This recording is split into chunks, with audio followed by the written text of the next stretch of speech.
Hello, hello, and welcome to the Rock Metal Podcast. I'm your host, John Harris, and today on Rock Metal Podcast, we have Total Recall. They have a new album called Always Together, released in July via 1054 Records out of Australia. Right now, I'm being joined by Luca to share some more information about this stellar release, which he is super excited about. I'm super excited about. I know you out there are going to be super excited about this release. So, Luca, right. Welcome to the show. Thank you all. Thank you for having me, and hi, everybody. Absolutely. Great to have you on. I mean, we're always together. I mean, now anyway. Well, always together will be, I guess, Absolutely. I mean, the title of the album is related to the meaning actually of the entire band, and this band. As you probably can see, if someone is gonna see my not really beautiful face on the screen, we are not newcomers. We are not newcomers, so we are in the scene for 20 plus, 25 plus, some of us, and we were, let's say, arrived at the end of our path. We had our careers, and most of us we were also playing and touring outside of Europe, Italy and in Europe.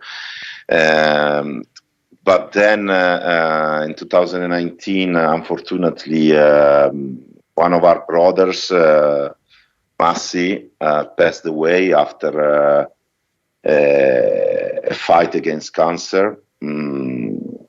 And this guy, for some of us, was really more than a bandmate.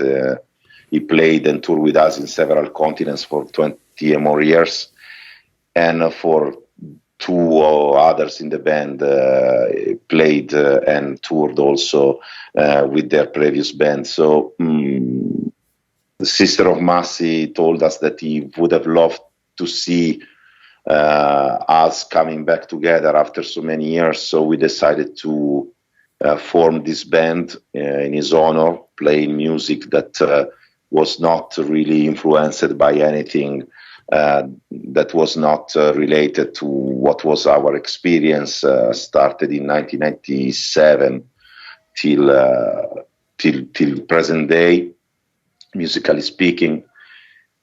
And then after the release of our first EP, Wooden Scars, we decided to record the full length, and we decided to call it Always Together because as a tribute to Massimo, we think that the music and CDs or any type of digital release is what actually really bring us together forever, no matter where you are physically, if you are physically on this planet or another in another universe or whatever. Mm-hmm. So that's why we're kind of excited that the album is out, and we really want to shout out to a big up for 1054 that really believed in us since day one. And let's see how it goes. Exactly. Well, it's been going for a few months now. A couple months anyway, at least, for the release of the record, and you've got the singles and the music videos. I guess the basic question, Luca, is how is it going? Is it going well? We think it's going pretty well. I mean, we're seeing interest and really good reviews that for us that we are old school. Is still something that is really important, because when you write an album, of course you are sure that it's the best in the world, no, else you wouldn't put it out. But in the end, it's really what the public and what the press think about it that is also important to understand. It's not that it's the only thing that matters, but it really gives you an idea if you are on the right path or if you actually achieved what you wanted to achieve. So we are really satisfied with the reviews that are coming. With also we did some secret shows on invitation with people that actually not necessarily know us, and we were giving out papers with the set list and the songs, and we wanted to leave comments on every song that we performed. So yeah, we are satisfied. More than, of course, we are more like this old school in this way, and having a physical reaction, written or in person, than maybe going to see the stats on Spotify. Let's put it that. Let's put it. Yeah, because you mentioned a few times, being a veteran to the scene. You did mention being incredibly good looking, which of course you are, and then being old school versus new school. What's, over the last 25 such years, how has the music industry changed? Do you like where it is now? I mean, if I like it, no. But if if I want to criticize it, I don't know. Because what I learned is that also when we started, I think we were one of the first bands in the time K again playing low tune, aggressive music. So it was kind of new.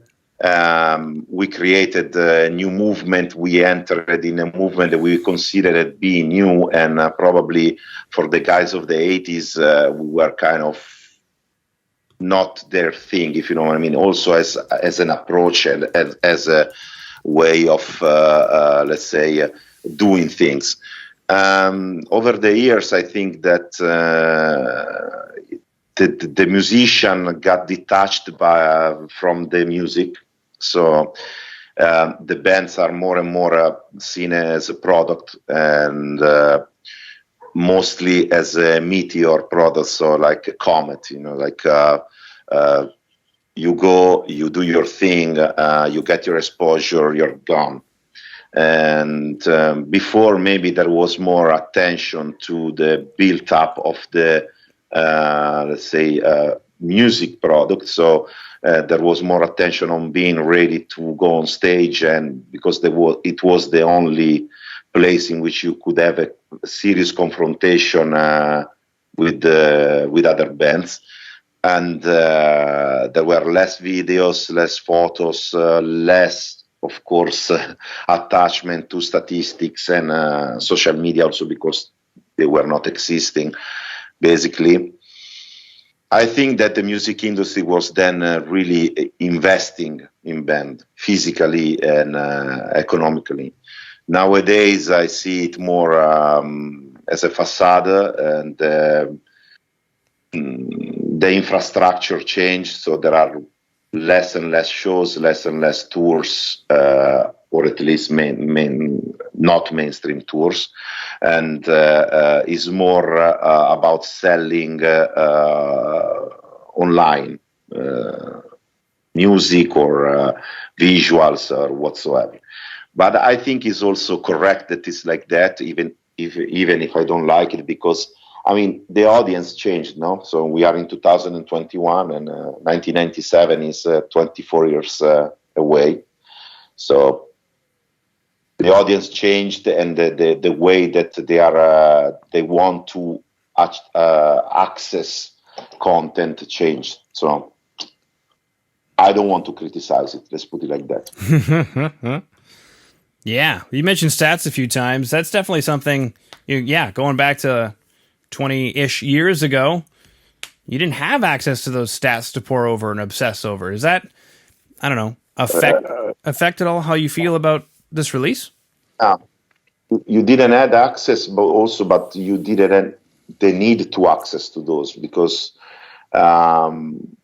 let's say nowadays, and I think about it, if you put it in context, if me and you wants to form a band tomorrow, right? We said, okay, let's do a band. First of all, we can do it, the two of us. We are not really forced to find other members. Because right. Personally, I play bass, I play guitar, maybe you can sing, and then we write drums, we are done.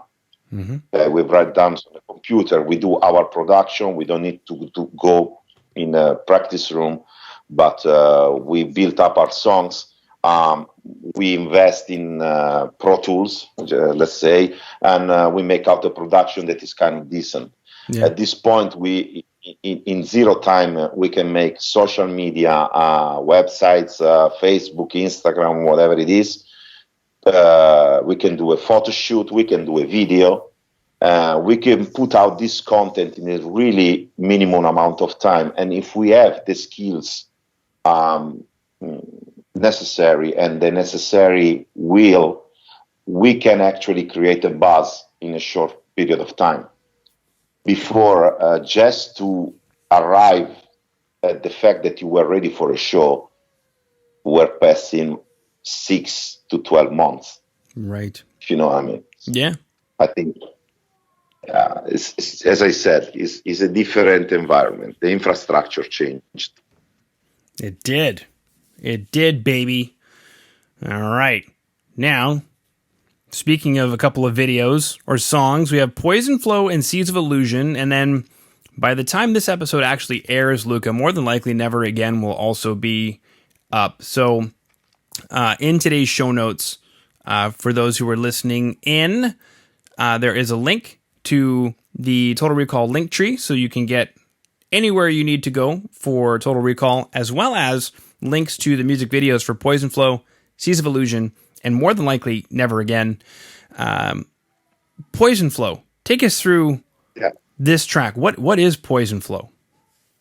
Poison Flow is, we decided, we were not really sure that was the first song that we wanted to put out. I personally was more keen to put out a more direct song like Seeds of Illusion or Never Again. But then in the end, we decided for this song because it has inside a little bit of everything that we put in our music. So it has an hardcore-ish style, but also a more dark metal side, breakdowns, refrain, dissonant parts and everything. On top of that, lyrically wise, it kind of represent the dark confrontation that you daily have with yourself, like with what they want you to be and what you are in reality. At the same time, of course, you are not anymore in an age that you can kind of don't care about anything and be only what you want to be, but you need to compromise a lot sometimes, and this creates a lot of dark feelings, let's put it like that, within yourself. So I think the song really is an example of how a person that is between the 30 and 40 plus years can feel in this today's society. Okay. Makes sense. Is that a theme that runs through the record? I know we chatted originally about, the record and why it's called Always Together, but is that one of the themes that we're seeing on the record?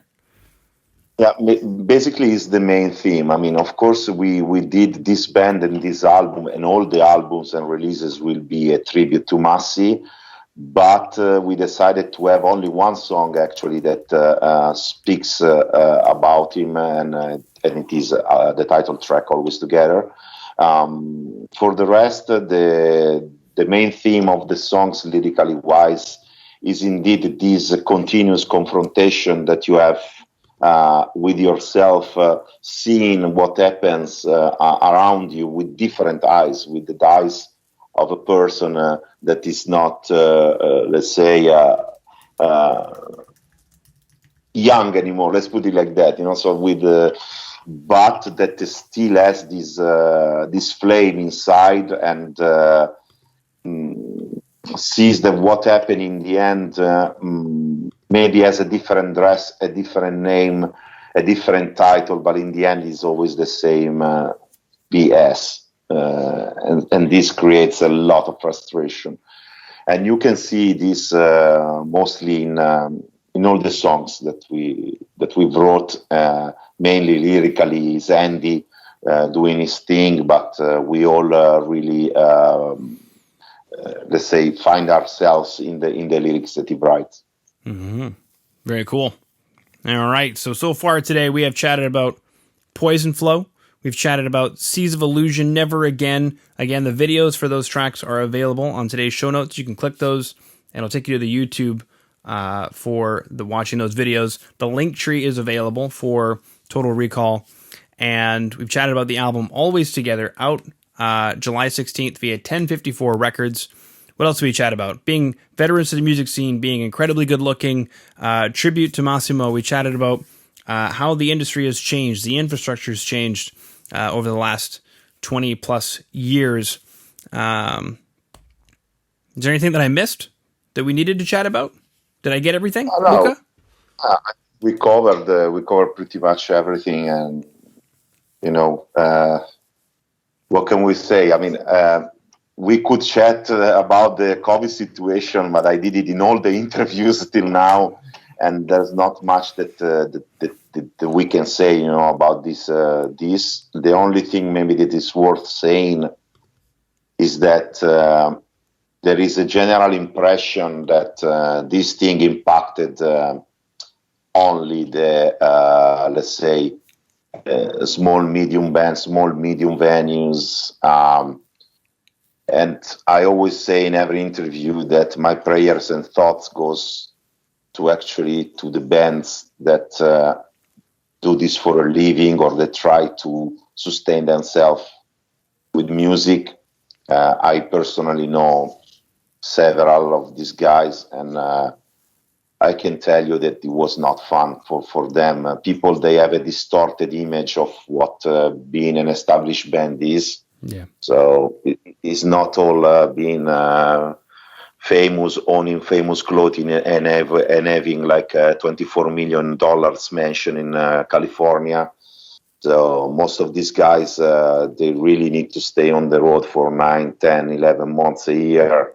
Others, they rely mainly on shows, merchandise. We all know how the royalties thing is with the labels. So even if you sell 500,000 copies, you get a bunch of $100 out of it. Yeah. So they got really impacted themselves, and also people that work with them. So roadies, road manager, tour managers. And I really hope that we are going to be back to normal also especially for these guys, so they can come back and, do what they do. And this is their job. And I hope it's all the best for themselves and for them and for their families. Even though, of course, I also hope that this teach the underground movement that going to an underground show is not a shame, and supporting underground bands is not a shame. Also, because with no underground, there is no mainstream. So before the COVID, let's say underground shows, they were not really popular in Europe, at least. And I hope that this teach the lesson. Okay. Beautiful. Awesome. So those listening in, go ahead and go to the show notes, check out the link tree for Total Recall, check out the album wherever it is that you consume music, Always Together, also as well. Check out those videos, Poison Flow, Seas of Illusion, Never Again may also be available by the time this episode releases. So Luca, thank you so much for coming on to the Rock Metal Podcast today. Thank you for having me, and thank you for supporting Total Recall, and good luck to everybody with this situation. We're going to make it.